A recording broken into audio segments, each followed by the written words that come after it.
क्या आप जानते हैं कि हमारे संविधान में सिर्फ काम का अधिकार नहीं बल्कि एक सम्मानजनक और अच्छी जिंदगी जीने लायक वेतन का अधिकार भी है। मैं बात कर रहा हूं आर्टिकल 43 की, जो हर कामगार के हक की बात करता है। आर्टिकल 43 हमारे राज्य के नीति निर्देशक सिद्धांतों DPSP का एक महत्वपूर्ण हिस्सा है।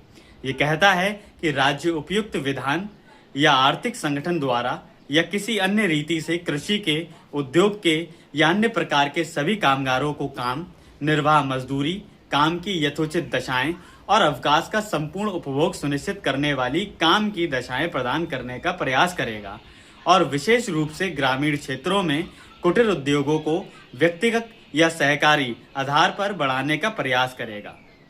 इसका मतलब है सरकार को दो मुख्य बातों का ध्यान रखना चाहिए: निर्वाह मजदूरी और डिसेंट स्टैंडर्ड ऑफ लाइफ।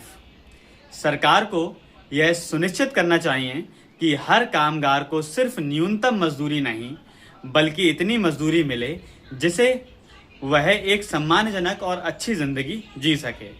इसमें आराम, सामाजिक और सांस्कृतिक अवसरों का भी ध्यान रखा गया है। कुटीर उद्योगों को बढ़ावा, प्रमोशन ऑफ कॉटेज इंडस्ट्रीज। सरकार को ग्रामीण क्षेत्रों में कुटीर उद्योगों को व्यक्तिगत या सहकारी स्तर पर बढ़ावा देना चाहिए। इससे गांवों में रोजगार पैदा होगा और आर्थिक असमानता कम होगी। यह प्रावधान क्यों इतना जरूरी है? क्योंकि यह सिर्फ आर्थिक सुरक्षा नहीं बल्कि हर कामगार की सामाजिक सांस्कृतिक गरिमा की भी बात करता है। इसी आर्टिकल की प्रेरणा से न्यूनतम मजदूरी अधिनियम, मिनिमम वेजेस एक्ट और खादी एवं ग्रामोद्योग आयोग, khadi and village industrial commission जैसी संस्थाएं और कानून बने हैं। आर्टिकल 43 भारत को एक सच्चा कल्याणकारी राज्य बनाने की दिशा में एक और बड़ा कदम है, जहां सिर्फ काम नहीं बल्कि कामगार का सम्मान भी जरूरी है।